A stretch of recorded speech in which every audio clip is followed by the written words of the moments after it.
Josué es guatemalteco de nacimiento y asimilado brasileño, ¿no? Su mujer es brasileña, pues él se mueve entre Guatemala y Brasil, y pues lo vamos a hacer también mexicano. Él ha trabajado en café desde el año 2003, como director creativo y fundador de Los Volcanes Coffee. Desde ahí supervisa y dirige pues una perspectiva de largo plazo de proyectos que ejecuta con su equipo, tratando, digamos, de que la cadena de suministro en la cual trabaja pues sea justa, sostenible y centrados en una perspectiva humana. Es un café, es muy común escucharlo, pero a veces pues no es cierto, ¿no? Es marketing también. Pero yo hasta donde me ha comentado María Elena, Juan y todo eso, pues su esquema, sus modelos de producción orgánica en café, y siempre el orgánico va asociado a muchos temas de carácter social, ambiental, económico, etcétera, ¿no?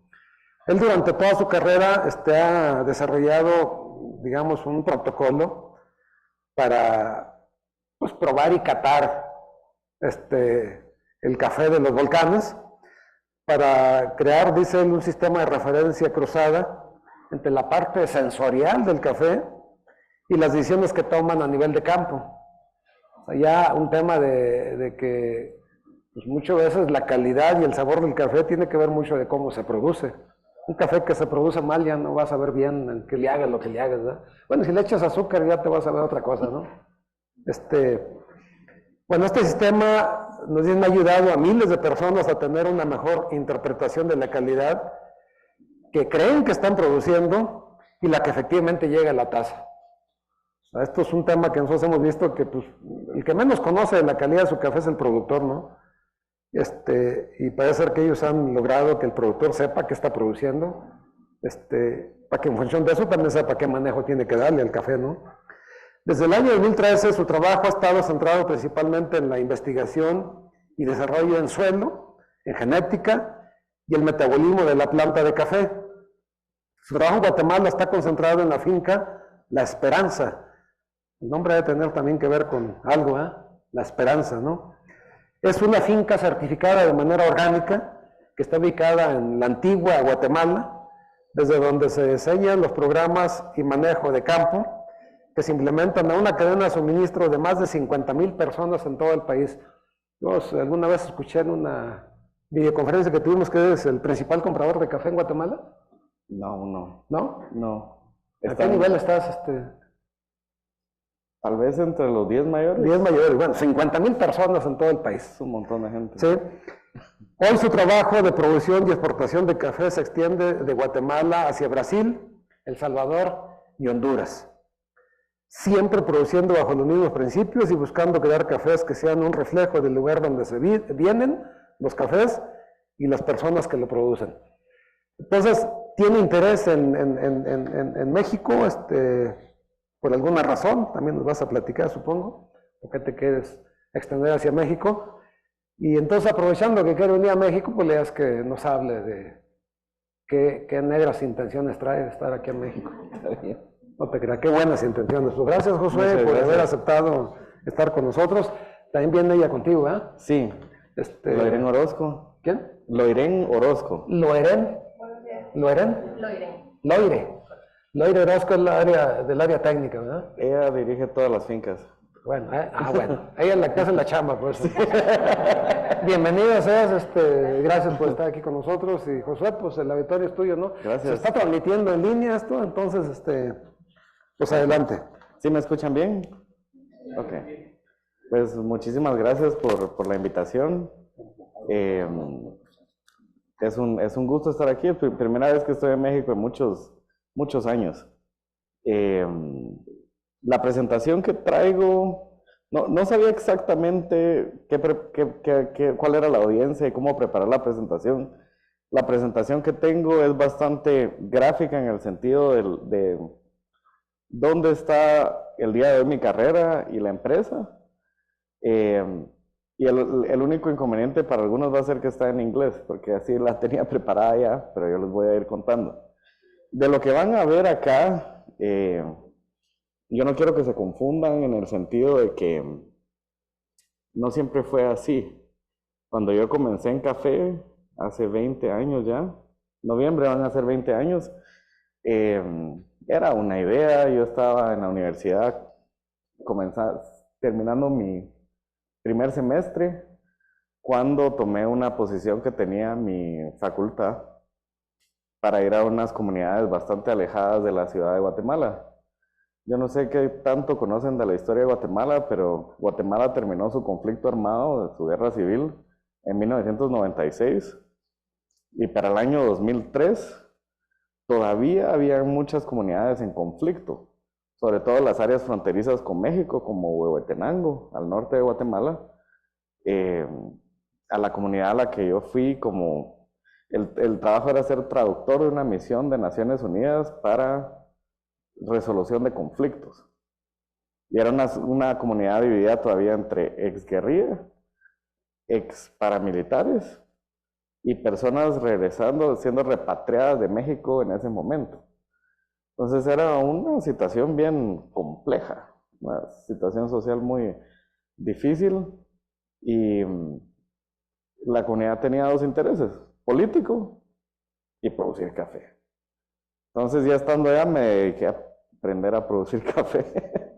La parte política me parecía demasiado complicada, y cuando regresé de allá, que en esa época no habían caminos, no había asfalto, tomaba para llegar de Varías, Huehuetenango, donde yo estaba, a la ciudad de Huehuetenango, alrededor de 12 horas, y de Huehuetenango para la ciudad otras 10, 12 horas. Entonces era bien remoto. Me traje conmigo mi primer quintal de pergamino y me puse a llamar a una guía telefónica, todavía existían guías telefónicas, a ver cuál era la tostadoría más barata de la ciudad. Y encontré una tostadoría que quedaba en un lugar muy... Zonas rojas, ¿cómo le llaman acá? Así. Pero resultó que había sido la primera tostadoría que existió en la ciudad de Guatemala, y lo que sucedió es que la ciudad le creció alrededor, quedaban al centro, en el corazón de un mercado, y pues así comencé. Y al principio la idea no era vender café, sino que de un quintal terminé con 60 libras de café tostado empacado, le regalé a amigos de mis papás, le regalé a profesores. Y un día me llama una señora, me dice: mire, me encantó su café, véndame 30 libras más. Y yo así como que, bueno, excelente, ahí fue el momento, ¿verdad?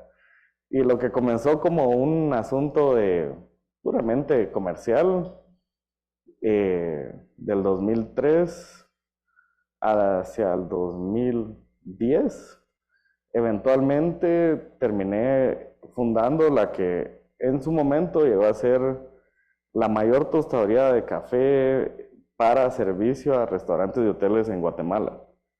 Para cuando yo vendí esa empresa en el 2010, tostábamos tal vez unas 25,000 libras de café al mes. Era una cosa bastante fuerte. Pero en esos años yo había comenzado a diseñar parte de lo que les voy a hablar hoy, que es sobre todo el tema del laboratorio de catación. Y es un asunto donde yo le compraba principalmente a productores directamente, muchos productores que conocí incluso en esa tostadoría que quedaba en la zona roja, porque ellos tenían la tradición de que sus abuelos los llevaron ahí en algún momento a tostar café al final de la cosecha. Amistades que perduran hasta el día de hoy. Y le compraba a los productores de café principalmente porque eran los únicos que me daban fiado. Entonces, era que, bueno, le voy a comprar 10 quintales de café, pero ahí se los voy pagando. Y eran los únicos que me aceptaron el trato, y eventualmente cuando empecé a crecer, ya me empecé a topar con los grandes exportadores y con los grandes productores de café que eventualmente creyeron en mi proyecto también. Entonces, como dice el doctor aquí, mucha gente habla del marketing, de lo que es centrarse en la persona, conocer sus condiciones y en la parte sostenible. Eh, los Volcanes, de muchas maneras, es una empresa muy única en el sentido de que surgió apoyada hasta cierto momento, financiada con crédito y en su visión por productores de café que creyeron en un proyecto que estaba creciendo. En los años, en el 2006, conocí una misión de japoneses que estaba en Guatemala probando café y comenzando el movimiento de lo que hoy se conoce como los cafés especiales. Que yo no sé si le dicen así aquí, cafés especiales, sí. Porque en Guatemala desvirtuaron el término y se volvió café de especialidad, que para mí no es lo mismo. Café de especialidad es un término que viene a reivindicar más el sector de barismo y la técnica de lo que uno puede lograr en habilidades de preparación de un café. El café especial, cuando las personas que fueron mis mentores y los que comenzaron el movimiento en el año 2000 tuvieron la visión de sacar al pequeño productor de las tinieblas. Se crea la competencia de la tasa de excelencia, Cup of Excellence en inglés, y a raíz de eso se da una gran incentivo para productores que de repente solo producían 5 sacos, pero si eran excepcionales, tenían acceso a esta plataforma que iba a ponerlos enfrente de probadores, catadores de todo el planeta, y los mejores cafés se iban a subastar. Entonces, eso crea una dinámica muy interesante, como un incentivo fuertísimo en países productores. Y el término café especial, regresando a sus orígenes, es lo que al día de hoy yo promuevo, que es un café especial solo puede ser lo que es si sabemos de dónde viene y quién lo produce. Y yo siempre digo eso de nosotros en Antigua, me pongo yo de ejemplo. Yo tal vez no produzco el mejor café del Valle de Antigua. Aunque ahora ya tenemos los premios para respaldarlo, pero en su momento no producía el mejor café de Antigua. Pero como, por ejemplo, un vino de Bordeaux o de alguna región famosa vinícola, por ejemplo, tal vez no es el mejor que existe, pero es el único que existe como tal. No hay otro que se le compare. Entonces, ni siquiera el café de mis vecinos del otro lado de la calle es igual al nuestro.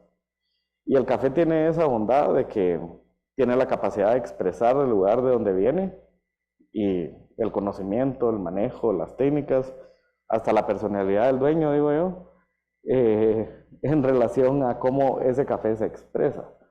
Entonces eso para mí es un café especial. Y para entrar a contestarle derechito su pregunta al doctor aquí, este señor japonés que yo conocí en el 2006, que fue uno de los fundadores de Cup of Excellence, él fue el que me enseñó a probar café de una manera muy peculiar, porque él no hablaba español, yo no hablaba japonés, no hablábamos inglés, y cada vez que yo cometía un error me agarraba la mano así, él me enseñaba con la cuchara cómo probar, y solo me hacía pero me enseñó. Ya cuando eventualmente logramos comunicarnos años después que él me llegó a visitar, ya cuando ya había creado el primer laboratorio, que fue la última vez que lo vi, de hecho en 2012, porque ya no viaja, ya está muy grande, me dijo, nunca se te olvide que el próximo país en tener potencial de café de calidad es México. Y cuando puedas hacerlo algún día, tenés que ir. Fue la única indicación que me dio. Imagínense, hace ya 11 años. Me tomó 11 años llegar acá. Pero así suceden las cosas. Yo ya no peleo con el café. El título de mi trabajo ahora, después de pensarlo mucho tiempo, yo dejé de dirigir la empresa hace 4 años. Mi hermana me aceptó el desafío de ser la jefa, por decirlo así. Y Entonces yo quedé como en un pequeño limbo que le puse el título de director creativo. ¿Por qué? Porque yo no sé si en esta universidad ustedes enseñan lo que es design thinking. No hubo mucho eco en eso. O lo que es ya perspectivas de cómo crear escenarios, nosotros le llamamos horizontes, basado en la maestría, en el MBA de McKinsey. Y yo me he dedicado a conformar un equipo muy capaz, en mi opinión, que ha logrado llevar adelante los proyectos. Y a todo esto no soy agrónomo, yo soy economista. Entonces, a pesar de que me dedico al campo, y eso es lo que más me gusta hacer ahora, la manera de gerenciar una empresa agrícola para tener un impacto en todo el mundo ha sido la parte más desafiante de cómo lograr que nos dejen de ver como un productor en un país eminentemente rural a ser los proponentes del futuro de nuestra industria. Entonces, porque realmente de eso se trata lo que hemos logrado. Entonces, aquí voy a ir pasando. Como bien lo leyó el doctor, aquí es pues un brief de la empresa. Eh, yo estoy aquí como fundador y director creativo, como les explico. Débora Morales, mi hermana, es la CEO de la empresa ahora para todas las unidades. Y estamos ahora en Guatemala, El Salvador, Honduras y Brasil.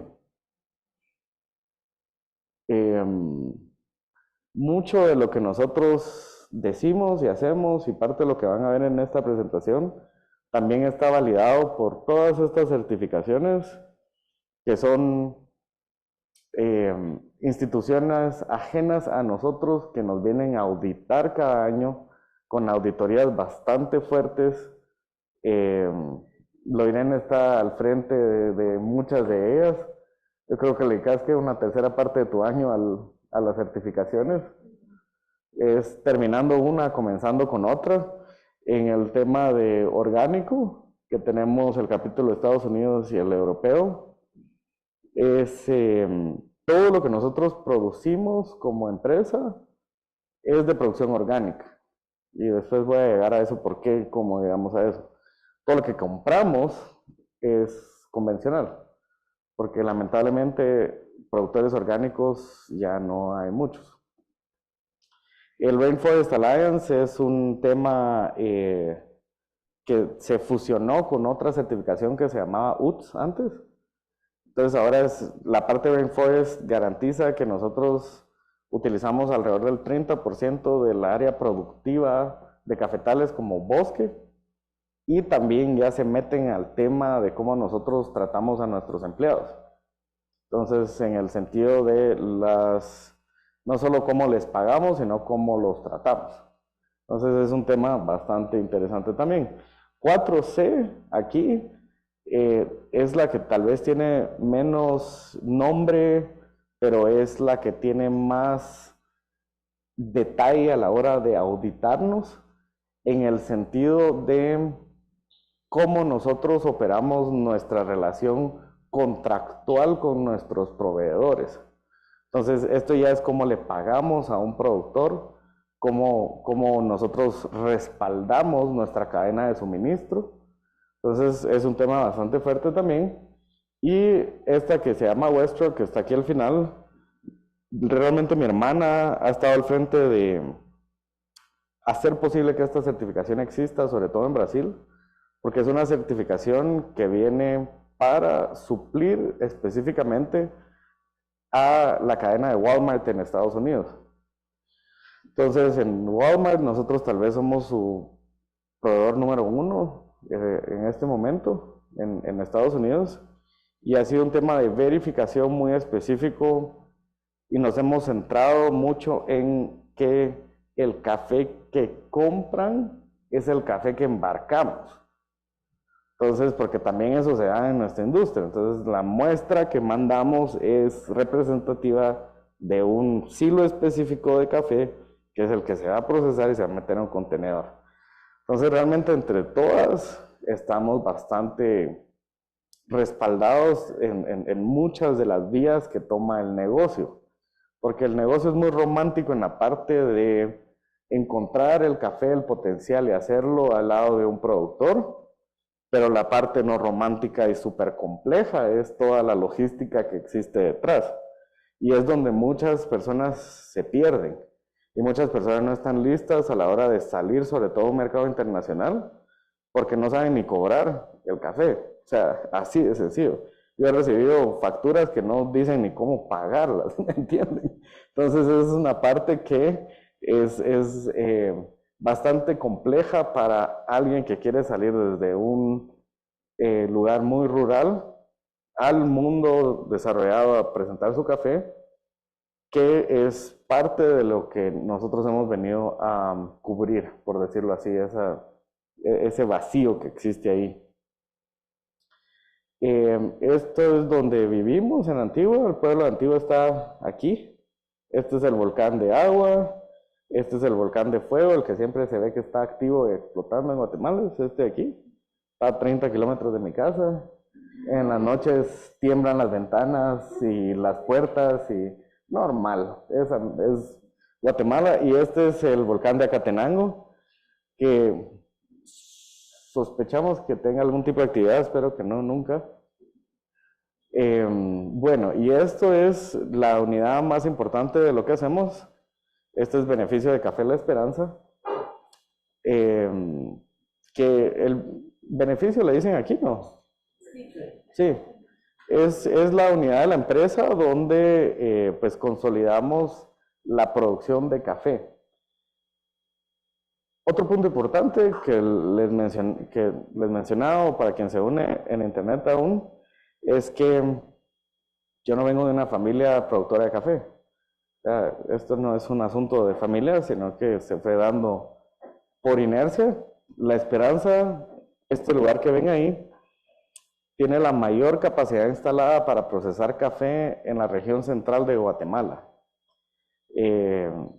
Ahorita les voy a mostrar las capacidades que tiene, pero lo bonito de esa historia es que cuando yo llegué a La Esperanza ya tenía ese nombre, por cierto, doctor. No me lo inventé yo. Que esté cansado del nombre es otro tema, ¿va usted? Pero La Esperanza, cuando yo llegué, tenía años de no operarse a su potencial. Acá, nosotros parqueamos aquí. Cuando llegué la primera vez, nunca se me va a olvidar, hace 11, 12 años ya, la grama me llegaba aquí, de lo abandonado que estaba. Pero ahí estaba todo. Perteneció a una exportadora muy grande en la historia de Guatemala, que poco a poco fue quedándose obsoleta en su propuesta de mercado, que también es otra cosa que sucede. Entonces yo andaba buscando hacer una finca, así llegué acá. Andaba buscando una finca donde yo pudiera hacer mi trabajo de investigación. Y estos amigos que son los dueños de esa propiedad me dijeron, tenemos una pequeña finca en Antigua.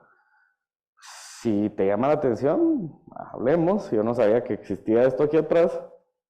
Y ya cuando vi eso, me dio la oportunidad de realmente escalar el proyecto. Porque yo lo que hacía antes de La Esperanza era que para esos años yo ya trabajaba con tal vez unas 37 fincas, entre fincas y pequeños productores, dispersos por el país, y en cada finca o con cada pequeño productor yo estaba tratando de lograr la calidad en cada lugar. Y eventualmente ya se me salía de las manos, yo ya no podía visitar a todos, no podía estar ahí en la cosecha. Habíamos creado manuales y entrenamientos y cosas para lograr la calidad, pero últimamente las condiciones son muy distintas y uno se tiene que adaptar. Cuando aparece La Esperanza, yo veo la oportunidad de consolidar en un solo lugar todo este potencial. Y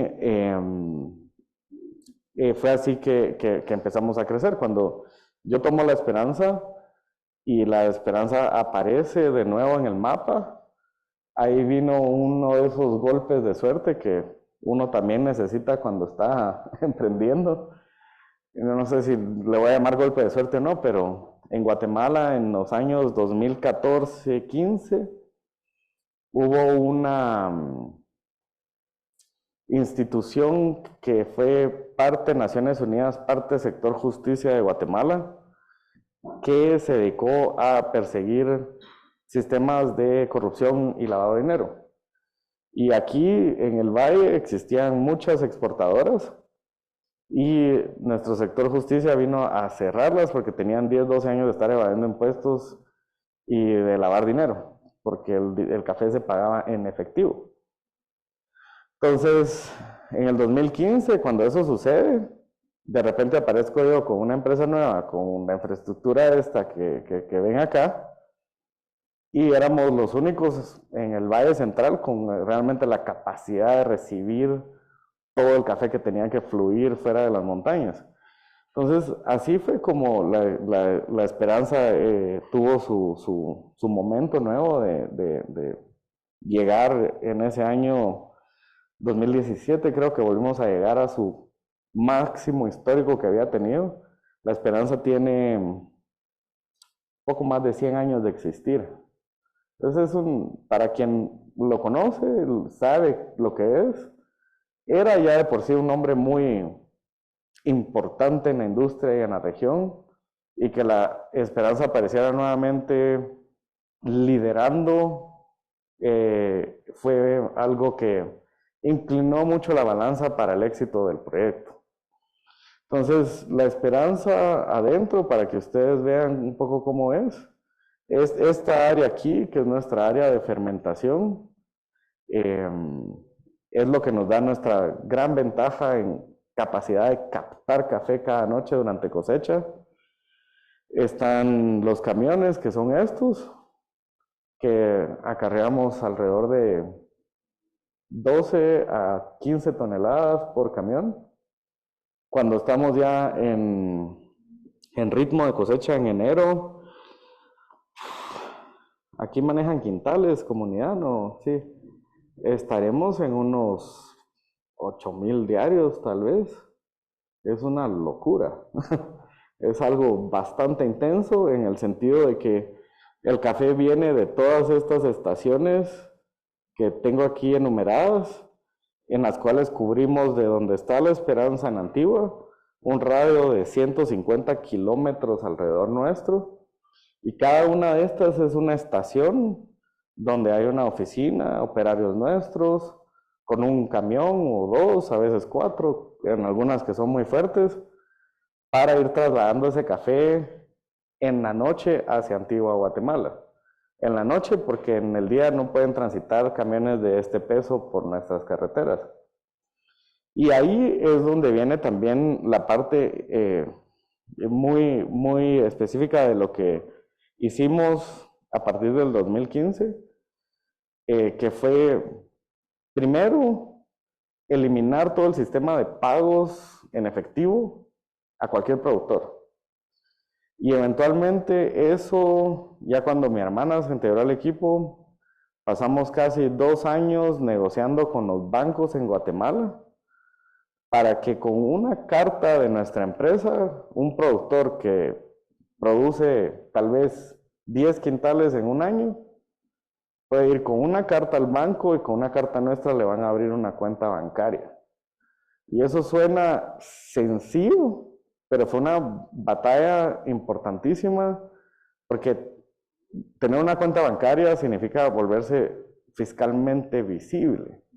Y para mí ese era un tema muy importante, porque lo siguiente que hicimos fue encontrar como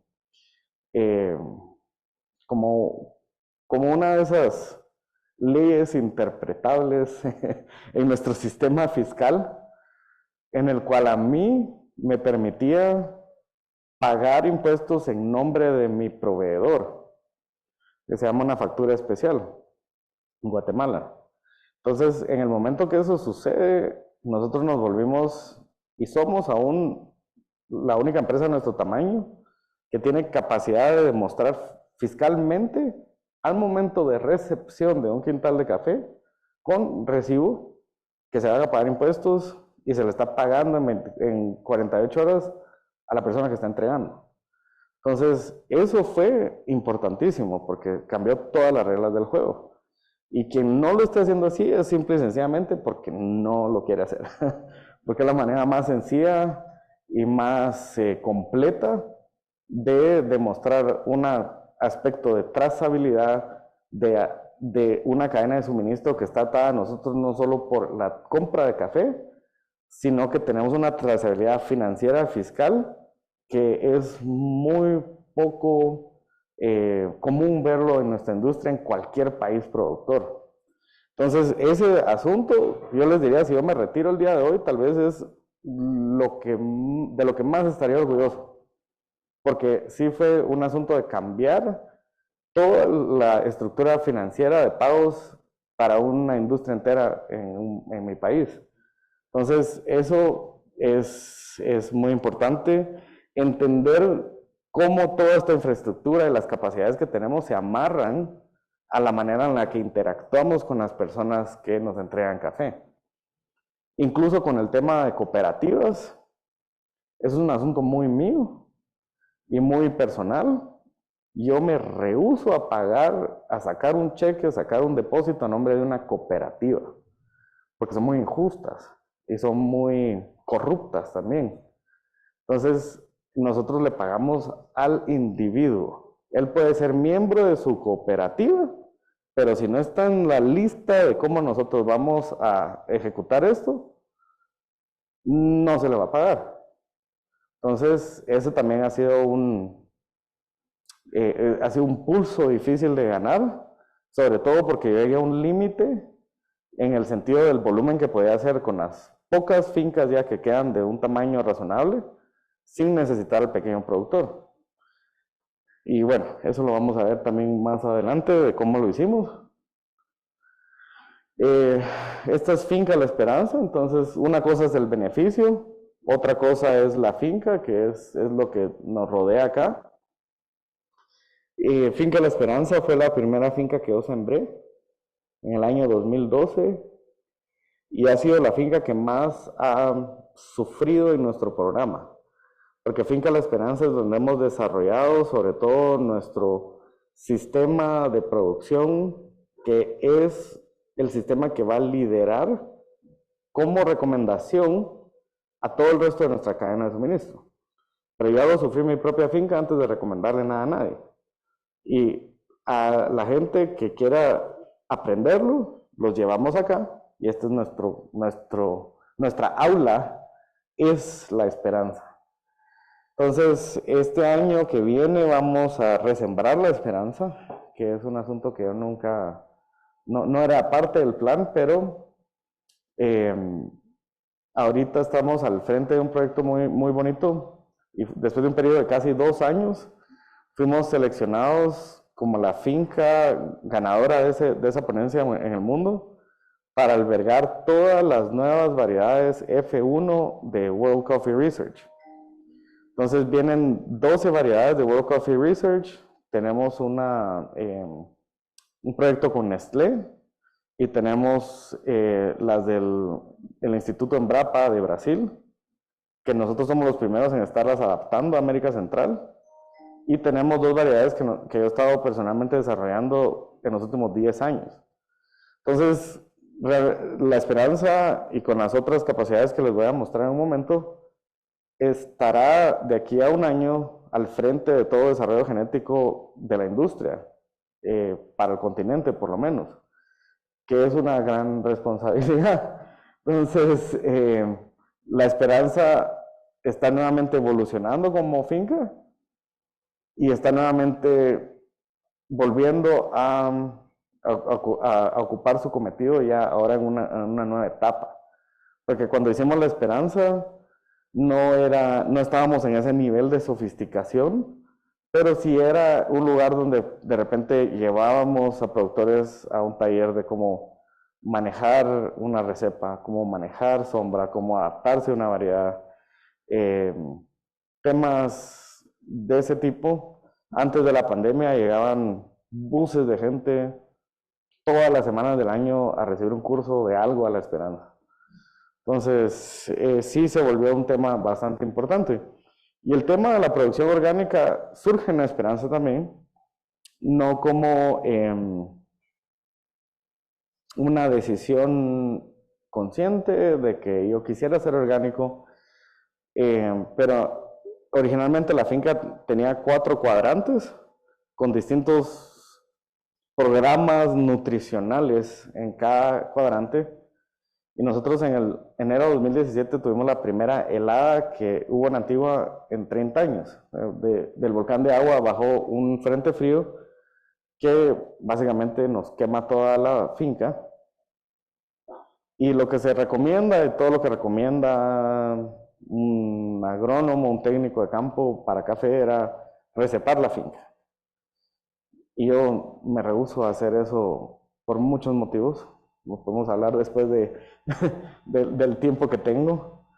Pero el área que habíamos manejado con el sistema orgánico que llevábamos para ese punto casi 7 años de estar desarrollando en La Esperanza, con científicos de muchos otros países que nos ayudaron a crear un sistema de reproducción de microorganismos vivos, fue la alternativa que yo utilicé para atender una plantación que estaba severamente dañada por el tema de la helada, y después nos vino el arroyo. Y nuestro sector orgánico era el más feo, pero el menos golpeado y el más productivo. Y de hecho, todos los premios que hemos ganado con esta finca han venido de ese pedazo que a veces no lo queremos ni voltear a ver. Pero ya cuando aprendimos cómo era y cómo el producto que creamos interactúa con el metabolismo de la planta, fue el momento en que tomé la decisión de aplicarlo en toda la finca. Y después de que funcionara en La Esperanza, lo extendimos a todo el programa del que nosotros manejamos, que son alrededor de 350 hectáreas, ya en un tema de manejo orgánico. Y después de eso, pues ya demostrando que podíamos producir al ritmo que estábamos produciendo, pues ya se comenzó a incluir a todos los vecinos, a las comunidades que les compramos, etcétera, etcétera. Pero el tema de llegar a orgánico fue por demostración de resultados. No fue un asunto que nosotros buscáramos intencionalmente. Y al día de hoy nosotros producimos casi igual a una finca convencional, con una quinta parte del costo. Que eso es muy importante tenerlo en mente también. Lástima que no se mira bien aquí, aquí sí se ve mejor. Ese es nuestro laboratorio de catación, que es una cosa lindísima para quien quiera ir a conocer algún día. Aquí recibimos gente de todo el mundo. Entre enero y abril de este año recibimos a poco más de 200 compradores de todo el mundo. Que es una agenda súper intensa y nos desgasta muchísimo. Es básicamente recibir una visita cada día durante más de 3 meses, pero eso es lo que nos hace relevantes en el sentido de que el laboratorio es el espacio que permite no solo la creación y la visibilización de un producto, sino que se ha vuelto la plataforma donde vienen todos los compradores a escoger en qué van a invertir para sus marcas y sus programas de café. Entonces el laboratorio es el corazón de la empresa, fue la primera unidad de la empresa que yo creé y continúa siendo la esencia de todo. También después en preguntas podemos ver un poquito más de esto. Voy a empezar a avanzar hacia lo demás. Estas son nuestras capacidades instaladas en la otra propiedad que tenemos que se llama Beneficio San Antonio. Este es el beneficio seco y además tenía el espacio para hacerlo, así que puse 20 secadoras más porque ya no nos damos abasto. Desde aquí es donde salimos con todas nuestras exportaciones en Guatemala. Luego está el proyecto del Almácigo, que después de muchos fracasos decidimos tomar la tutela directamente nosotros. Ese es el proyecto en el que Lorena está más involucrada ahora. Acá de este lado está todo el material genético con el que estamos trabajando actualmente, desde cosas muy tradicionales como el Borbón, el Anacafé 14, estoy seguro que aún no lo conocen acá. Es una variedad desarrollada en Guatemala, en gran parte por mí, hasta la cuarta generación de esa variedad, que es como un pacamara resistente a la roya, un excelente productor de café. Y bueno, ahí ven hasta que tengo robusta, pero no son las robustas que hay aquí en México, no es una línea conilón, sino que son robustas que vinieron a Guatemala, son semillas que están en Guatemala desde hace más de 100 años. Entonces son unas robustas que se comportan muy diferente y no tienen el sabor que no nos gusta. Y bueno, ahí están todas las del Embrapa, que es esto que está aquí, del Instituto Paranaense también, las variedades africanas, y el LBC1, LBC2, que es las que yo estoy desarrollando aún. ¿Algo que quieras agregar de esto? ¿No? Sí. Bueno, esta es la parte más sofisticada del proyecto, en el sentido de que sí se necesita gente muy técnica. Está la biofábrica aquí arriba, que es la segunda vez que la construyo, porque la primera literalmente se la llevó el río en el huracán Eta y Iota en el 2020. Estábamos a la par del río, obviamente ya no se hizo a la par del río esta vez. Esto está a 300 kilómetros de Antigua, en el área norte de Guatemala, en Cobán, porque es una región más apta para esto. Y en esta biofábrica lo que hacemos es que ya estamos al punto de tener la capacidad de recolectar micorrizas y bacterias específicas a cada microclima de la región para reproducirlas aquí con el objetivo de cosechar bacterias para fijación de nitrógeno y de potasio. Entonces ya es un tema que es, sí, somos orgánicos, pero ya es un tema mucho más avanzado en el sentido de las capacidades que tenemos para escalar el proyecto, porque si uno no puede crecer a este ritmo no hay impacto, entonces no sirve nada. Y el tema este del laboratorio genético, que es donde se aíslan los microorganismos, donde se monitorea cada batch de lo que se hace, cada prueba, cada área, es un asunto que nosotros no nos hemos enfocado tanto en una nutrición mineral pesada. Los microminerales es el único elemento que mantengo como aplicación foliar para defensivo de enfermedades. Todo lo demás se hace a suelo con estas herramientas. Y aquí en el laboratorio genético pues ya tenemos también la capacidad de empezar a clonar plantas. Entonces en la clonación yo soy muy emocionado con eso porque me va a cortar un ciclo de por lo menos unos 10, 12 años más para estabilizar las variedades que tengo en Guatemala. Yo no sé si aquí ustedes saben cómo se hace una variedad de café. ¿No? Una variedad de café es, uno encuentra, digamos que encontramos en el campo una planta que se desempeña mejor que las otras o que tiene alguna característica distinta en productividad o en tasa. Entonces se selecciona como planta madre. La planta madre se toman porciones específicas de la bandola, solo de adentro, de las cerezas que se le quitan a la planta madre. Mi parámetro es que no pueden flotar más de 2, o sea, un 2% de cerezas que nos sirven, y esas son las que se germinan. Se germina, nace la plantita, se siembra, y en su segunda cosecha, 3 años después, se vuelven a seleccionar plantas madre. Y eso se hace 7 veces. Entonces esas 7 veces toman 21 a 25 años. Y lo que sucede y que nos ha sucedido, que me está sucediendo ahora específicamente, es que tengo unas variedades que en su tercera o cuarta iteración comienzan a comportarse muy diferente. Entonces, el tema de la estabilización del potencial que yo quiero ahí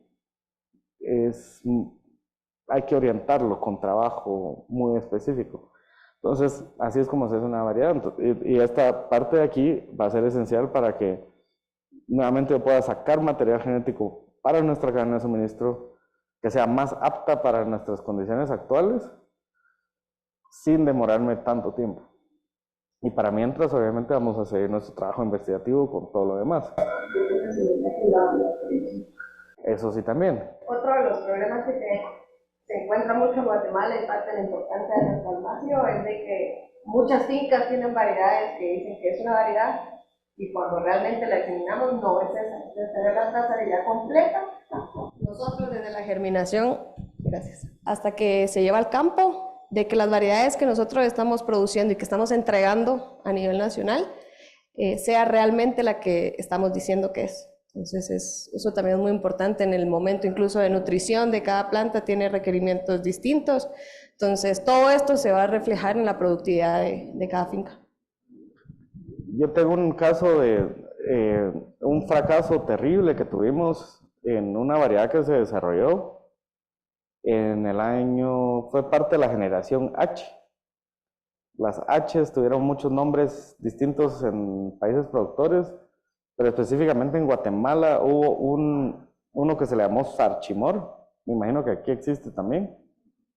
Y el Sarchimor fue un éxito de productividad y de defensa de la roya.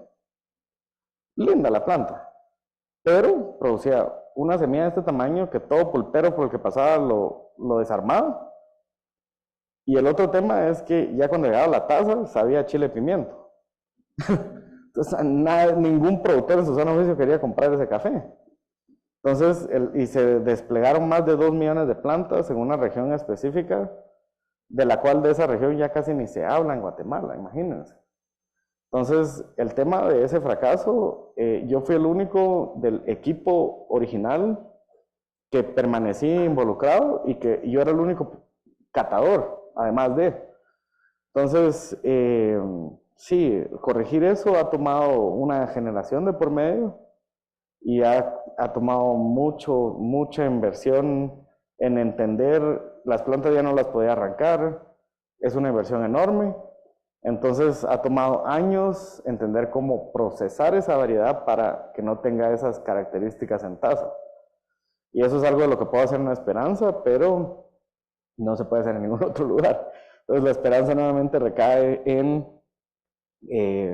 la responsabilidad no solo de la cadena de suministro, sino que demostrar el potencial que puede tener un área, una variedad o un productor específico.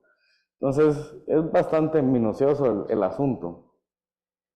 A raíz de todo esto que les estoy contando, nosotros teníamos un proyecto acá arriba de entregar sistemas de purificación de agua para comunidades, específicamente para escuelas y puntos de congregación colectiva. Eso lo fui eliminando con el tiempo porque nos ha funcionado mejor esto. Entonces, esto que ven aquí en las bolsas es por región, por área, por estación de recepción de café.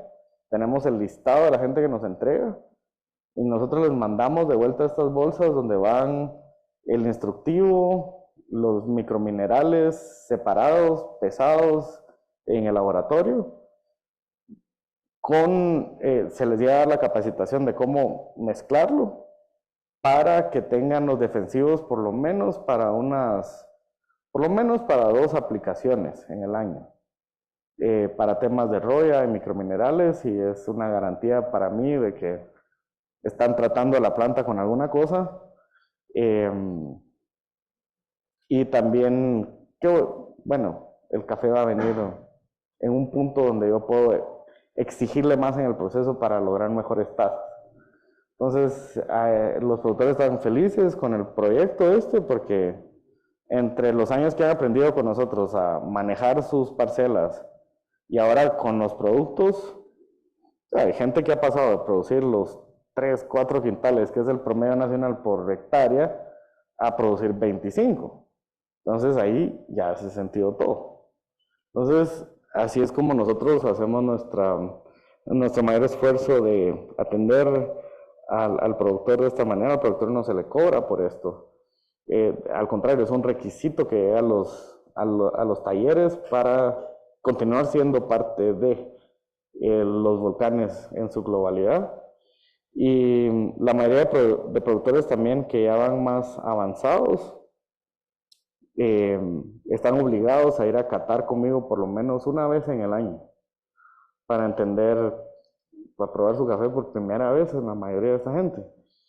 A pesar de la capacidad que tenemos instalada, yo ya no logro probar el café de mucha de esta gente individualmente en el año. Entonces, hace años se me ocurrió que teníamos la capacidad para grupos seleccionados de productores que nos han dado buenos resultados y que tienen un corte muy bueno. Yo logro hacer una partida por cosecha de cada uno de ellos, solo para entender qué es lo que están produciendo. A menos que sean productores que ya están con nosotros por 7, 8 años, esos productores tenemos la capacidad de mantener su cosecha íntegra para promoverla con el nombre de ellos y el nombre de su finca, pero todo lo demás entra en nuestras categorías regionales porque no tenemos más espacio, por decirlo así, ni capacidad de horario en cosecha con estos volúmenes para atenderlo. O sea, yo no he terminado ni de lavar café a mediodía cuando ya viene la camionada del siguiente. Entonces es un asunto bastante intenso. Bueno, los otros países los voy a pasar un poquito más rápido. Este es el beneficio de El Salvador, se llama San Miguel. Beneficio San Miguel, créanlo o no, es más grande que La Esperanza, 4 veces La Esperanza. Nosotros somos el 8º comprador de café de El Salvador. Tengo 10 años ahorita de estar trabajando en El Salvador y es un proyecto que ha tenido sus altibajos por el tema Roya en el lado productivo, pero lo que más nos afectó fue el tema de la seguridad en ese país. Y por una cantidad de años, entre el 2018 y el 22, tuvimos todo en stand-by porque no podíamos ni accesar a la propiedad. Hubo una mara que capturó el acceso a esa aldea y no se podía. Ahora hay opiniones muy encontradas acerca del nuevo presidente, el señor Bitcoin, pero por lo menos en temas de seguridad del país está bastante bien. Entonces ya estamos de nuevo invirtiendo en esto y fue un asunto que la ausencia nuestra en el mercado de El Salvador fue tan notoria que en el año 1 que regresamos a hacer ventas, no logré ni enviar una sola muestra a un comprador porque la cosecha se había vendido 6 meses antes. Solo con tener el nombre de los volcanes y saber que estábamos de vuelta en El Salvador, se tiraron todos los compradores que teníamos anteriormente a confirmar su volumen. Esto es un poco de las capacidades que tenemos allá en términos de procesamiento. Son 7,5 hectáreas de patio, es 40 secadoras de las grandes, es bastante capacidad. El proyecto de Honduras es en la región de Marcala. Por ahora estamos solo con una finca. El proyecto pretendemos llegar a tener las mismas capacidades instaladas que en Guatemala y en El Salvador, pero por ahora estamos aprendiendo a producir ahí. Entonces, hasta que no logre pasar esa barrera, yo creo que no vamos a empezar a comprar café. Vamos a centrarnos en lo que estamos produciendo. Entonces, tal vez 2026, por ahí, ya empezamos a hacer más volumen en Honduras. Y luego Brasil, no les voy a leer todo el párrafo, pero Brasil es ahora nuestro país, nuestro origen de donde exportamos más volumen. Brasil es el país, el mayor productor de café del mundo, pero realmente no se da así mi mi participación en ese mercado. Yo pasé casi 6, 7 años buscando con quién trabajar en Brasil. Llegó un punto, imagínense, en el 2015, llegaron a visitarme todos los representantes de todas las cooperativas del estado de Minas Gerais a Guatemala, 66 brasileños conmigo durante una semana. Y no sacamos ni una sola relación de ahí, porque yo no quería ir hay un término en nuestra industria que se llama coffee hunting, que es como una cacería de café, y yo no me dedico a eso. Yo no me dedico a ir de puerta a puerta a pedir las mejores muestras, catarlas y eso presentarle a mi mercado, sino que yo lo que quería era alguien que creyera en mi sistema y me permitiera adaptar los principios de lo que habíamos aprendido en Antigua a ese origen. Y eventualmente se da no por café, sino porque yo andaba siguiéndole la pista a un patólogo con el que quería trabajar, que fue el que inventó de muchas maneras el sistema de cómo aislar las bacterias, de que es parte de lo que estamos haciendo ahora. Y él hizo un trabajo fenomenal en su momento en soya para tratar con defensivos biológicos un asunto que era como la roya en el café. Entonces, persiguiendo a este señor, lo encuentro, me presenta a quien fue su socio inversionista, que tiene una finca de café, hubieron sinergias ahí, y hasta que eso sucede de esa manera, ellos deciden venir a Guatemala a visitarme, a ver que era cierto todo lo que les hablé, así de sencillo. Y al año siguiente, pues empezamos con el proyecto. Yo fui ahí sí que a probar lo que habían ellos hecho, y nuevamente me tragué mis palabras de lo que les decía, de que yo no sirvo para encontrar café, a tal punto que ese año hicimos un poco volumen de ventas, y el otro año, siguiente año, y los siguientes años a partir de ahí, básicamente me he mudado a vivir en esa finca durante toda la cosecha, a pasar 100 días de mi año, de principio a fin, a realmente revolucionar la manera en la que se hace café en Cerrado Minero, en Brasil, con cafés naturales, que es la vocación de ellos, porque yo tampoco hago naturales donde no se debe. En Guatemala no hago naturales, por ejemplo, ni fermentaciones raras, ni nada de lo que está de moda. Yo soy muy apegado a mi origen, a mi región, y aquí en este lugar también. Entonces, lo que hemos logrado aquí, no solo en el manejo de campo, les voy a mostrar un poco acá. Les estoy hablando de esta finca, Fazenda Río Brillante. Ha sido tan histórico que en Brasil, café es como cualquier otro cultivo. Es como producir soya o maíz o trigo. Y el café venía a la temporada, se maduraba, y como es mecánico, ellos creen que tener capacidad es todo. Capacidad en maquinaria, no se atendía el cafetal en el momento que se tenía que atender. Y si se secaba en el árbol, se secaba en el árbol, y allá la cultura existía de que la cosecha no se cataba hasta el final de la cosecha. O sea, una cosa que yo no podía imaginar. O sea, ponían todo en silos y por variedad o por sector de la finca, y ahí lo que diera en taza, eso dio. Y la gran transformación de lo que hicimos en Brasil fue pasar de recolectar un 70% de café seco en la planta a un 70% de café maduro, óptimo, en la planta. Lo cual me permitió a mí realmente mostrar por primera vez que lo que creemos que era el sabor de un café brasileño, que es chocolate, canela y cartón, porque no hay otra manera de decirlo, no era el café de Brasil. O sea, salieron unas tazas que cuando llegaron mis primeros clientes a visitarme acá, me decían, si me dijeras que hay cafés etíopes y kenianos en la mesa, te lo creo. Y finalmente empezó a surgir lo que debería ser la región, y pues nosotros como empresa tuvimos la ventaja de poder haber creado una nueva categoría en un origen que estaba bastante estancado, y tener un crecimiento que realmente en cafés especiales en nuestro nicho nunca se ha visto, ni con las multinacionales. sea, en volúmenes pasamos de 4 contenedores en el 2017 a más de 200 en el 2021. O sea, es un asunto que para Café Especial, trazable, puntuado, nunca había sucedido antes. Entonces, son cosas importantes que sucedieron ahí.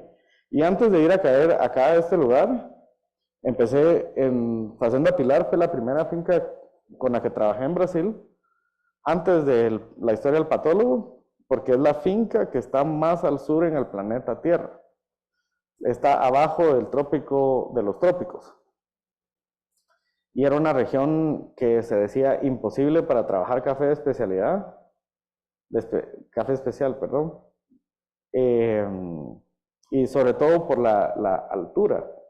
Y ahí fue donde empecé a entender también muchas de las cosas que hoy son parte de mis decisiones agrícolas en cualquier lugar que estamos produciendo. El asunto de que acá ya no manejamos el concepto de altitud, sino que de latitud.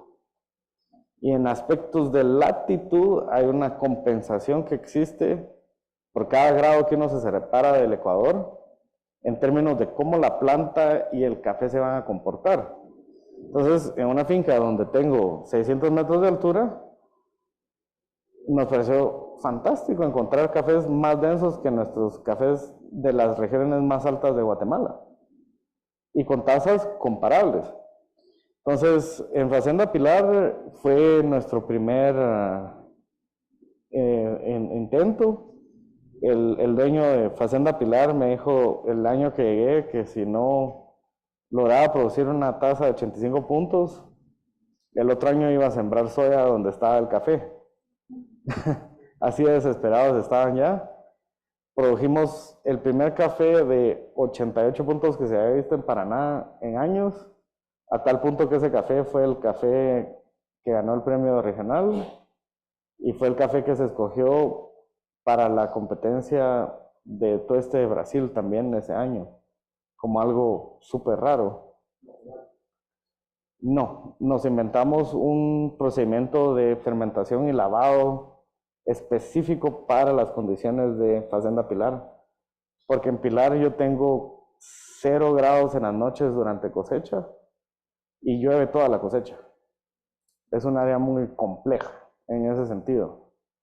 Entonces, los naturales, de hecho, imagínense, eso fue el 2017. Esta cosecha fue la primera vez que intento hacer un natural ahí.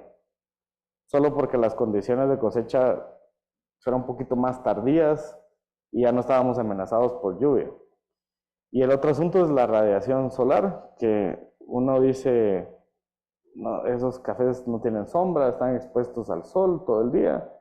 Ustedes tienen que entender que ahí el sol nunca llega al cenit, por ejemplo. O sea, nunca tenemos un sol directo y por ende nunca tenemos una radiación necesaria para que la planta haga su trabajo. El sol transita acá gran parte del año con una radiación de 1 o 2 en cosecha, donde nunca se calienta nada.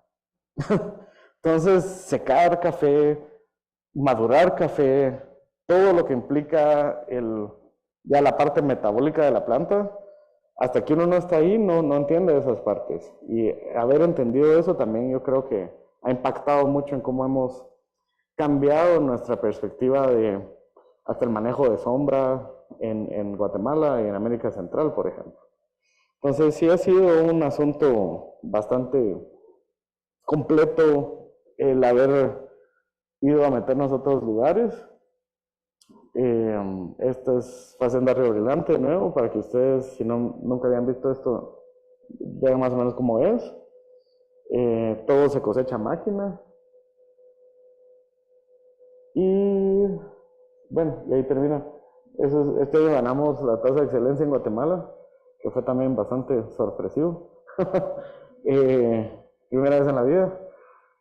Y ahí está un poco de mi historia también resumida, que creo que fue lo que les compartí en español. Así que eso es. Un poco de mi historia, de lo que hemos hecho y un ejemplo de empresa que ha trascendido. ¿Cuántos puntos salió? ¿Cuántos puntos sacó? Este fue, bueno, fue el 10º lugar que nos dieron con 88 puntos. Es lavado. Lavado. ¿Qué variedad es? Geisha. Geisha. Tuve que mandar un geisha a ustedes. Tenía que ser geisha. Sí, hombre. Muy en contra de lo que yo quería, pero Bueno, la geisha es una variedad de moda. Ya, si quieres ganar, manda geisha. Ya Exacto. la aprendiste, ¿verdad? el top 10 de Guatemala fueron geishas, todos. Sí, ya valió. Bueno, Uno de mis proyectos no reflejados aquí es la cafetería que tenemos en Antigua Guatemala. Se llama El Gran Café. Si nos quieren buscar ahí en redes, estamos como el Gran Punto Café. Muy bonita imagen. Me tomó buena parte de mi carrera en crear ese concepto. Cuando estoy en el Gran Café y estoy en Antigua, me encanta pedir un espresso, un latte y un café filtrado. Todo junto. Esa es la dosis completa. ¿como mezclado? No, uno tras otro. Y expresos dobles, de preferencia. Pau, pau, pau. Y de lo contrario, si estoy en mi casa, lo que sí tengo es un buen molino y una pesa para pesar mi café y mi agua. Pero hace años compré una Mr. Coffee en Costco. Y no me complico, mano. Todo ya estuvo. Sí, así es. Pues mira, en Brasil fue fácil porque fuera de Fazenda Pilar, que ese café está vendido y vendido para siempre con el mismo cliente. Fazenda Río Brilante, yo tengo la ventaja de que es del tamaño del estado donde vivo en Guatemala. O sea, son 13 kilómetros de cafetales en línea recta, 2.500 hectáreas sembradas. Hago más café en solo esa finca de todo lo que hago en Guatemala. Entonces ahí es fácil porque es lidiar con una persona y se acabó. Ignacio se llama, Ignacio Urban. Yo le llamo a mi amigo más rústico. Un tipo espectacular. Rústico. Sí, él fundó su finca, viviendo 2 años en una carpa ahí donde está la finca, en los años 70, y ahora tiene un imperio el hombre. Es impresionante su historia también.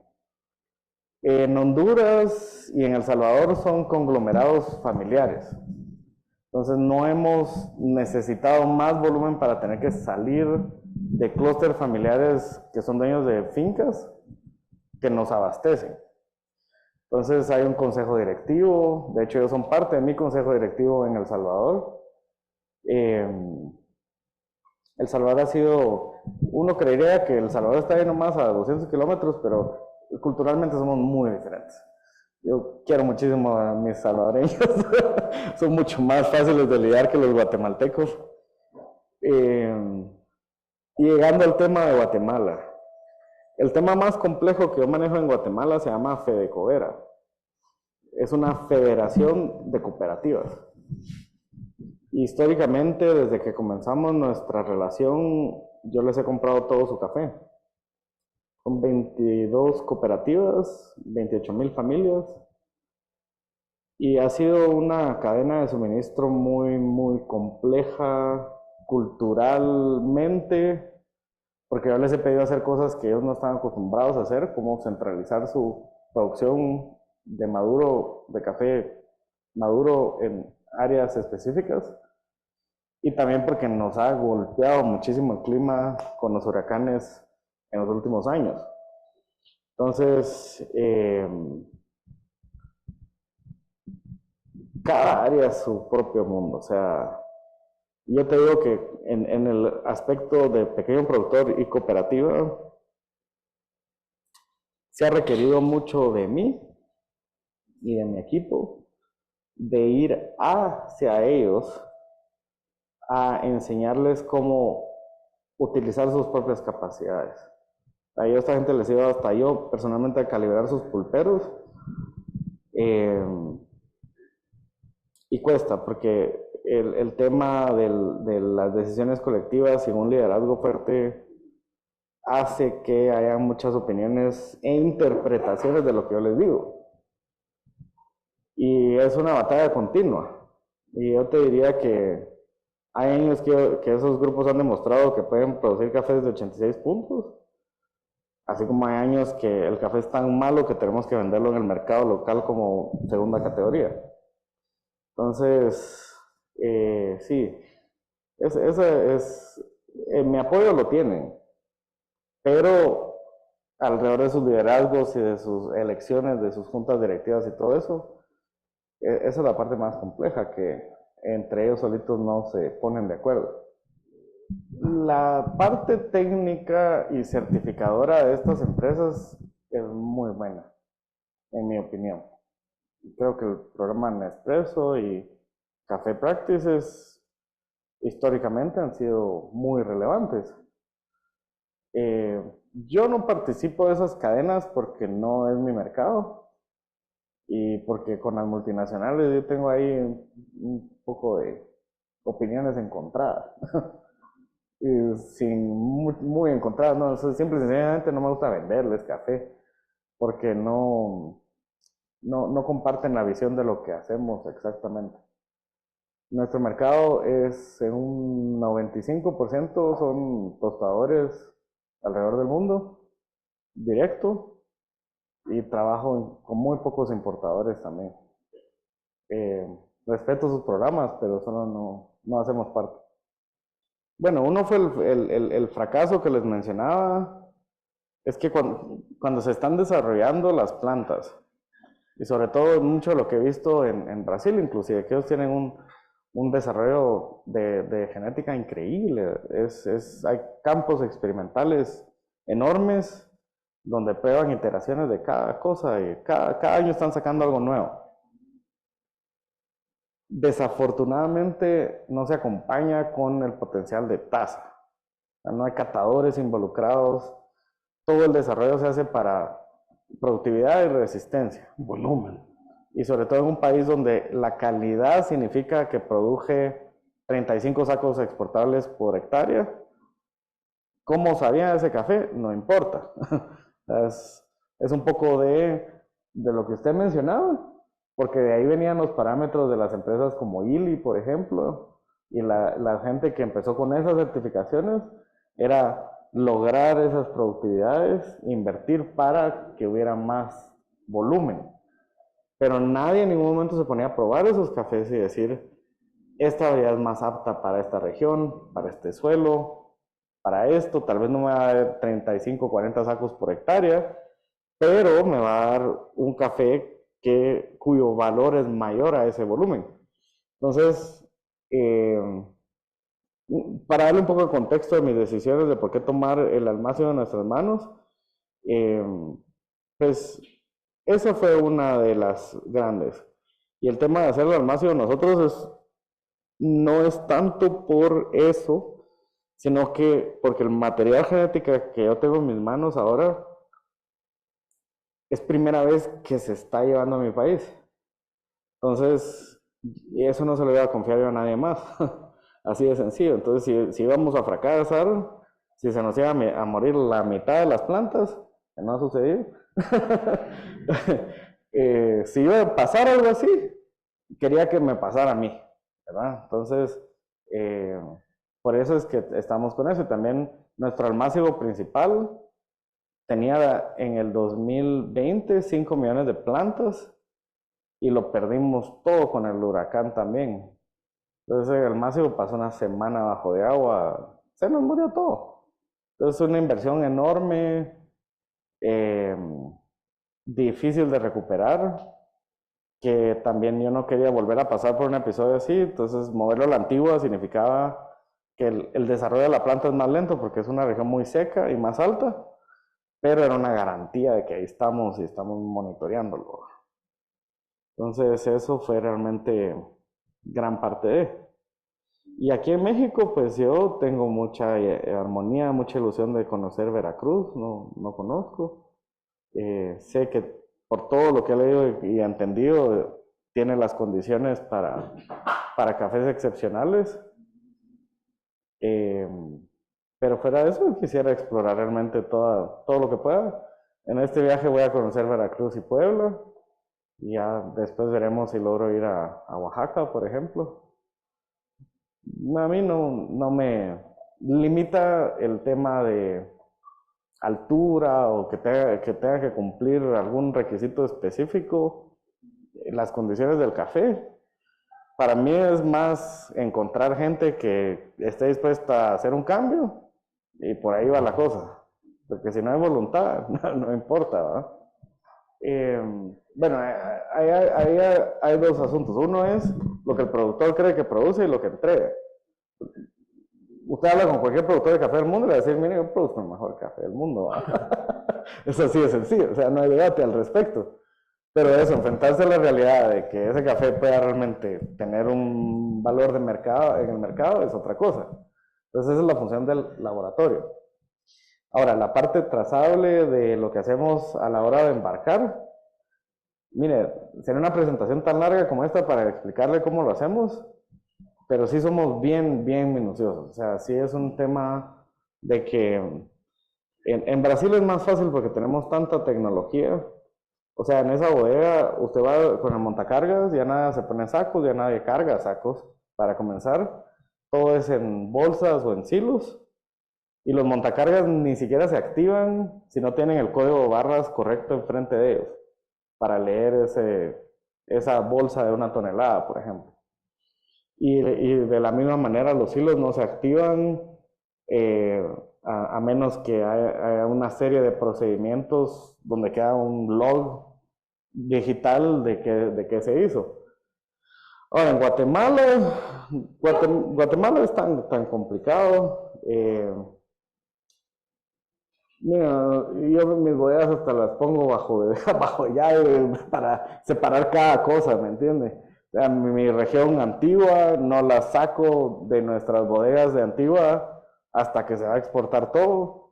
Mis cafés que no me caben ahí, los de Acatenango, Atitlán, las otras regiones, realmente centralizamos mucho y llevamos al límite nuestra capacidad de almacenaje instalada hasta que esos cafés van casi que del camión a la tolva de la tría a cargarse el contenedor.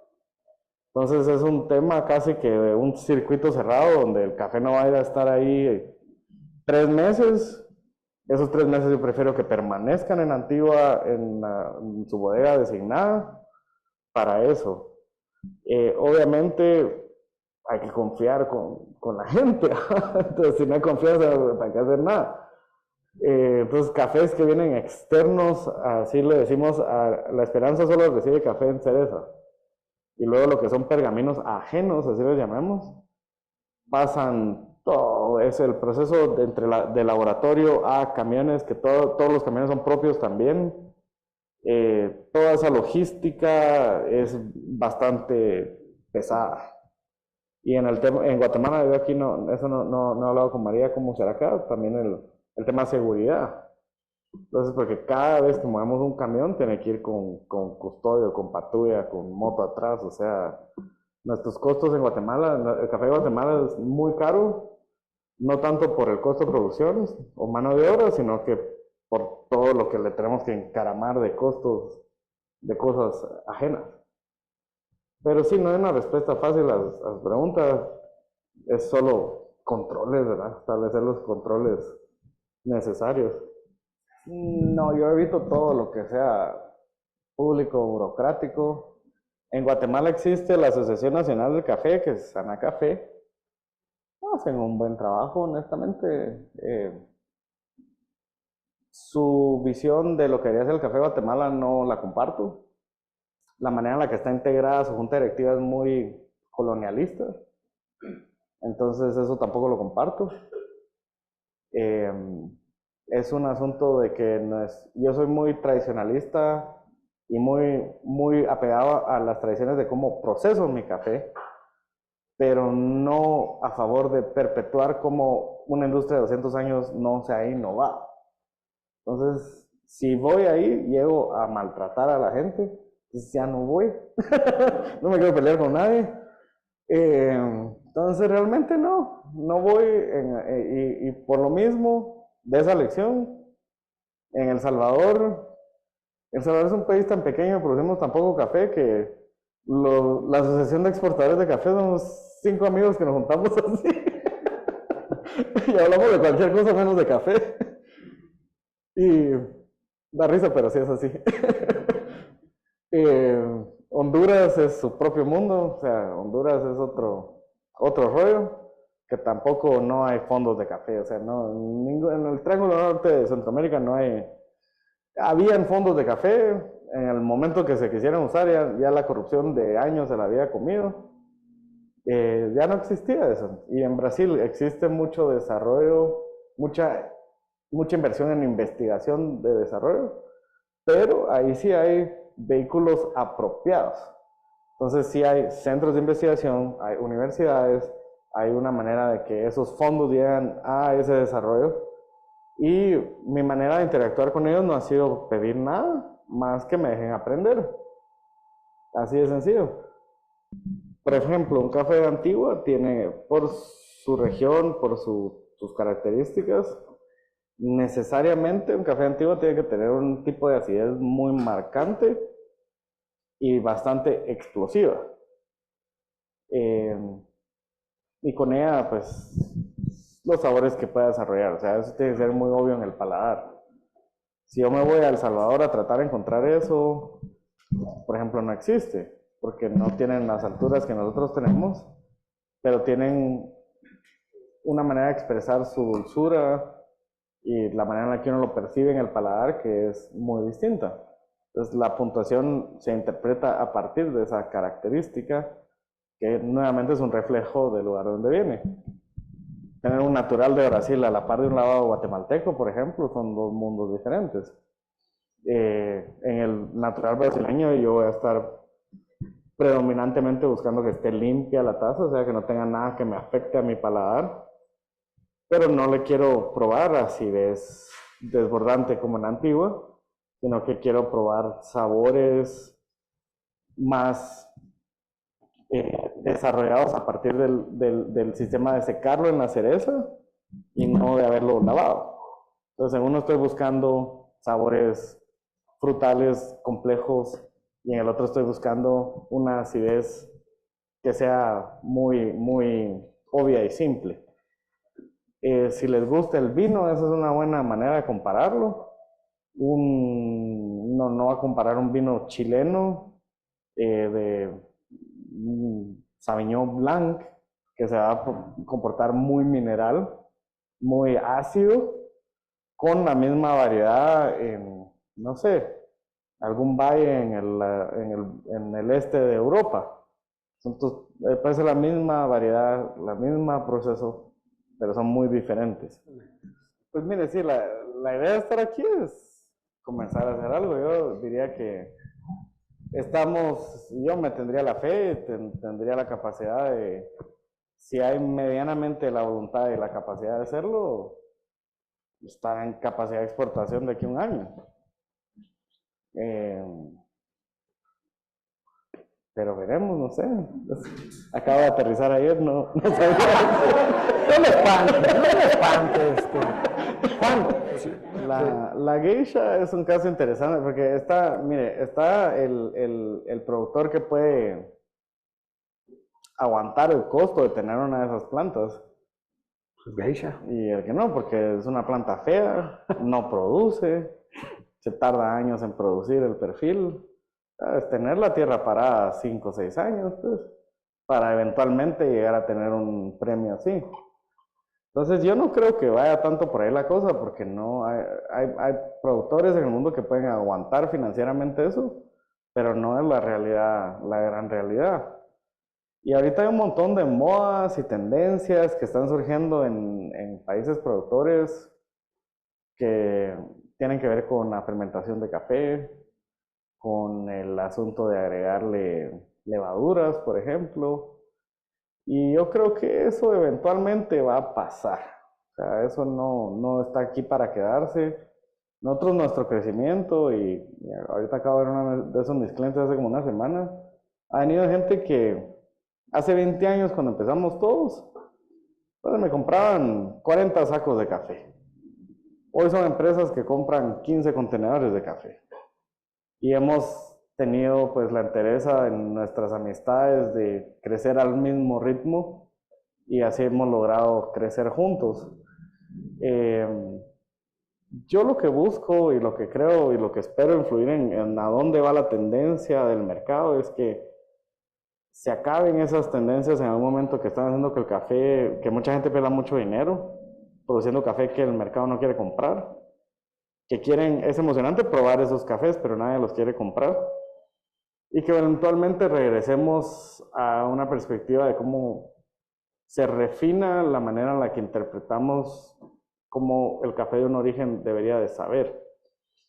Entonces, todos estos cafés de estas nuevas modas, yo los he probado todos y tienen la característica de que no importa si es Perú, Etiopía, Brasil, Guatemala, un café fermentado anaeróbico sabe igual en todos lados. O sea, no hay distinción de variedad ni de origen. Mientras que la manera en la que yo trabajo y la manera de procesar café de una manera más verdadera al origen, va a hacer que eventualmente venga una nueva generación de probadores que va a decir, ah, ok, esto realmente es único, esto realmente es diferente a lo que probé aquí a la vecindad. Yo quisiera creer que vamos hacia eso, en términos de nuestro café especial. En términos de la tendencia de café mundial, yo creo que vamos a ir cada vez más hacia robustas, que están tratando de darles ahora un nuevo, una nueva vida. ¿Por qué? Porque producen más, es más barato producirlas, no les da enfermedades, pero nuevamente no expresan nada en la taza. Lamentablemente yo creo que mucho, aquí en México yo creo que ustedes lo han vivido más que ningún otro origen en Chiapas, todo el tema México es el mayor productor de café orgánico del mundo, sí, pero todo es robusto. Entonces por eso uno no lo encuentra allá afuera y no es algo que un comprador que quiere agregarle valor a la cadena anda buscando. Entonces, lamentablemente son dos polos contrastantes. Y para lo que entre todos colectivamente me han preguntado, yo creo que el éxito que se pueda tener es, si esto no se puede escalar, pues, si no se puede dar un resultado que de aquí a finales de la década México esté produciendo, qué sé yo, unos 100 contenedores de café especial puntuando arriba de 86 puntos, no hay impacto. Entonces, ese impacto es lo que se necesita para hacer eco en la industria afuera de aquí. Sí, mire, lo que pasa es que con el tema robusta y su precio es para consumo masivo. Entonces el robusta va a venir a ser destinado para café instantáneo, para cápsulas, para máquinas automáticas. O sea, es el 98% del mercado del mundo es eso. Entonces, el nicho en el que nosotros estamos, que es el que agrega valor, es necesariamente con cafés arábigos que puedan expresar algo. Entonces, sí o no estamos en conflicto en nuestros argumentos, usted y yo. Solo hay que entender realmente la función que cumple cada tipo de café en el mercado. Y un robusta, yo no lo veo siendo favorecido por un barista para mostrarlo como algo novedoso o de mayor valor. Eso es donde yo lo veo. Yo no compraría un robusta para ponerlo en mi cafetería, por ejemplo, porque no me aporta, no me es interesante. Yo te diría que en los años que tuve la primera tostadoría, al menos por los primeros 7 años, no tenía ni idea de lo que estaba haciendo. Era buen vendedor y punto. Por eso creció el asunto. Yo te diría que el punto de inflexión fue la esperanza. O sea, encontrar la esperanza y tener la capacidad de ejecutar mis ideas en ese momento de cómo se debería procesar el café, elevó nuestro factor confianza con nuestros clientes y con nuestros proveedores de una manera muy importante. O sea, porque no era posible crecer más sin tener esa infraestructura. Te lo pongo así, del año 2012 al 2013, crecimos como 50 contenedores en un año, solo por el hecho de poder captar el café y procesarlo bajo un criterio unificado. Entonces, el apostarle a estas infraestructuras como las que viste, el beneficio de El Salvador también estaba tirado. O sea, la realidad era asunto de tenerse la confianza, de poder operar esa maquinaria y esa infraestructura. Ahí fue mucho el asunto. Y el otro asunto del 2013 también, que coincide con la esperanza, es nuestra entrada al mercado estadounidense. Los gringos son los gringos, muchachos. O sea, no hay nada que confundirse. Y si algún mercado tiene capacidad es ese. A tal punto que hoy un 70% de todo lo que hacemos aún va para Estados Unidos. A pesar de que Australia, Europa han sido mercados muy fuertes para mí, compran fuerte, pagan bien.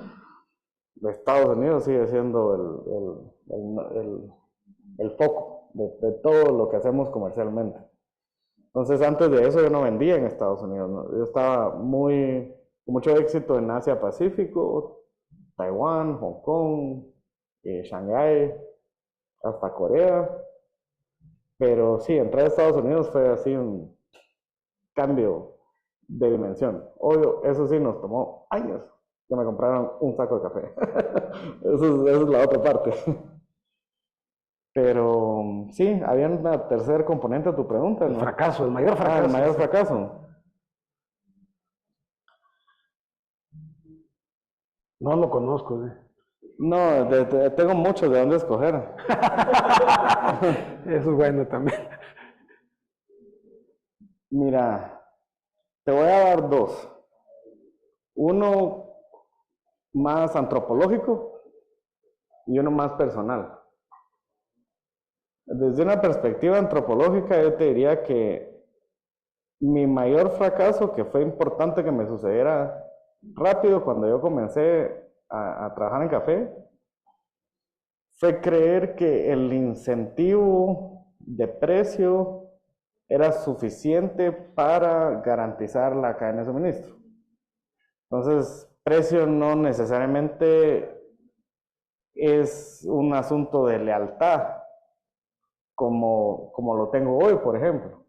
Yo hoy levanto el teléfono ahorita, llamo a una comunidad metida en medio de la nada y les digo, les voy a comprar todas sus cosechas, me la entregan mañana. O sea, ¿cómo llegamos a eso, verdad? Entonces, mi mayor fracaso fue tratar de acompañar a una comunidad que tenía la premisa del precio y del valor y del trabajo que se estaba haciendo, pero no existía la garantía de esa liquidez que respalda la relación. Entonces, y romper esa barrera es algo que a mí me tomó muy, muy difícil entenderlo, sobre todo en comunidades de Guatemala donde yo no hablaba su idioma, porque en Guatemala hay idiomas vivos que yo no soy parte de eso, ¿me entiendes? Entonces, yo creo que ese rompimiento de esa barrera fue lo que me detuvo por muchos años a volver a trabajar con comunidades. Entonces, yo trabajé en mucho del crecimiento temprano de la empresa. Fue con gente con la que yo podía comunicarme con mi idioma, que éramos de una cultura ladina, donde nos entendíamos, y a entrar a un tema en Guatemala, nuevamente un tema cultural, idiomático, que son perspectivas muy diferentes. Ese fracaso con esa comunidad con la que intenté empezar, fueron casi 8 años para volver a hacer una tentativa de armar un proyecto en serio. Y el proyecto se armó ya no grassroots, como se diría así, de ir yo me reunía así con la comunidad entera, era muy democrático el asunto. A la gente no le gusta la democracia al final del día. Es uno de los problemas de nuestra sociedad. Fue realmente abocarme a los liderazgos pertinentes que permitieron mi aceptación. O sea, donde crecimos más en los primeros años, cuando ya llegué a ese momento de mi vida, tuve que ir a un consejo maya de ancestros, ¿me entendés? A pedirles con un traductor que me vendieran café. Y bueno, sucedió. Pero sí, llegar, como te digo, del primer fracaso a eso, uno tiene que evolucionar mucho en no es ni empatía, es realmente, el componente humano que yo menciono en mi currículum es, realmente tenés que entender a la gente. O sea, cualquiera te puede vender café, para eso te conseguís un coyote, te conseguís a alguien que te entregue café, es fácil, hacerlo es fácil.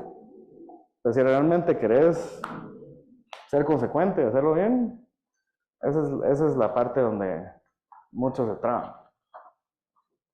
Y la parte personal que te iba a decir es escoger malos socios.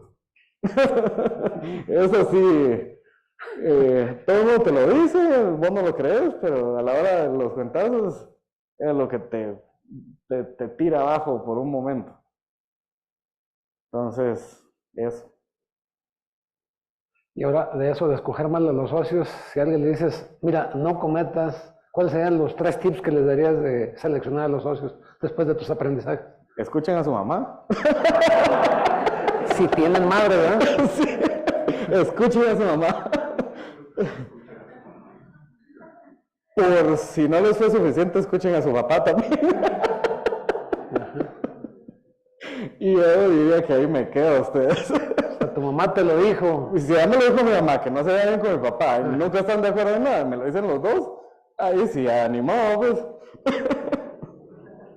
Escuchen a su madre. Si no tienen, escúchenla bien. Oye, no sé si tú quisieras redondear algo de todo lo que escuchaste, alguna opinión que pudieras. ¿Cómo ha sido de traumático tu trabajo conmigo? Cuéntanos de ti, porque tú tampoco vienes del área café. Sí, Loirén Orozco, tengo 30 años, yo en realidad soy ingeniera de petróleo y gas natural. Ay, Juan. Sí, y tengo una maestría en gestión de calidad, que la odié. En realidad, mi trabajo como ingeniera lo amaba, no era en Guatemala, me tocó regresar y estuve en un par de trabajos ahí y era miserable. Yo no soy de trabajo de oficina realmente y cada día era un dolor.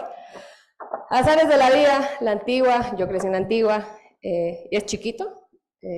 Josué, todos los que trabajamos en los volcanes, nadie empezó en café, nadie sabía de café, yo ni tomaba café cuando empecé con los volcanes.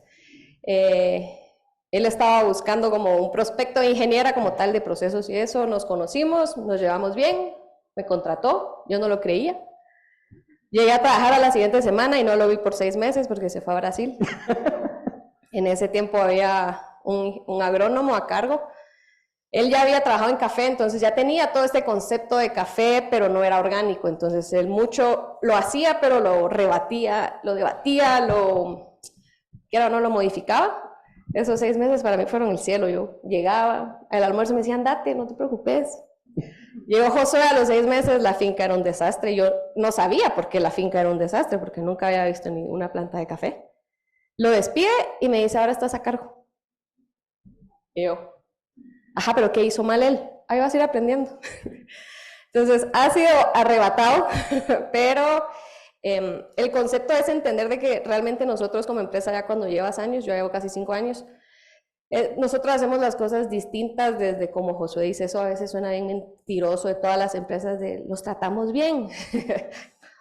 No, nos da mucha apertura, hemos tenido, yo sé catar, cuando estoy en finca, luego paso a catación, trabajo con los clientes cada vez que llegan a ver, me voy a meter a laboratorios, tenemos mucha apertura de aprendizaje en cualquier área de la empresa que nosotros querramos. Entonces, todo lo que yo he hecho en mi trabajo, lo he hecho por primera vez. El almácigo ahorita ha sido muy divertido, pero es la primera vez que yo germino, aparte del frijolito que germiné en el colegio, empecé a germinar café, ha ido bien, entonces, pues para mí lo más que les puedo decir es que si algo les gusta y tienen un buen mentor, o sea, lo conocí, ya él casi que armado, ha tenido uno que otro por ahí rasponcito, pero si tienen un buen mentor es pegársele, escucharlo, Mi personalidad es bastante fuerte y chocamos al principio porque yo siempre tenía una respuesta, un pero es que ya después cuando uno va entendiendo la línea de aprendizaje y uno presta atención, es solo prestar atención al momento y al lugar en el que uno está principalmente. En cualquier carrera, creo yo, uno se disfruta mucho y uno aprende de las personas, del ambiente, de la situación, del clima, todo. Entonces, sí, así fue que aprendí desde certificar hasta tener plantitas y todo hasta el día de hoy. En general, hemos abordado aquí un tema, hicimos una investigación acá y veíamos que una característica de las familias que están en el agro, los agricultores, que innovan, que cambian esquemas, modelos, son aquellas familias que no son, nosotros le llamamos continuantes, o sea, que son segunda, tercera o cuarta generación. Esas no son las que cambian los esquemas. A veces son las retornantes las que llegan, se salieron de su lugar, se van y lo regresan. Pero más bien son las entrantes, y ustedes son como entrantes, ¿no? Llegan y dicen, ¿esto qué onda? ¿Cómo? Y lo han cambiado, ¿no? Confirma una idea que hemos señalado por acá. Y bueno, te queremos agradecerme aquí Jorge Aguilar, que es nuestro director, Santoyo, que es del posgrado, pues te hicieron para que lo pongas en Tegotecas, de tener muchos, pero ninguno de Chapingo, de esta universidad, ni del CIESTAM, de este lugar, ¿no? Entonces, pues te damos un reconocimiento a José Morales por impartir esta conferencia, esta charla, de escucha a tu mamá, cafés especiales y agricultura orgánica. Y bueno, también una cosa que aplica aquí, me gustó ese planteamiento y es una lección interesante, aplica lo de Antonio Machado, aquel que decía que todo necio confunde valor con precio. Y en algún momento lo confundiste también, ¿no? Seguro, sí. Sí, pensar que el precio es el que manda. El que manda, y no es cierto, ¿eh? Pues gracias, Muchas gracias. Muy amable. Gracias.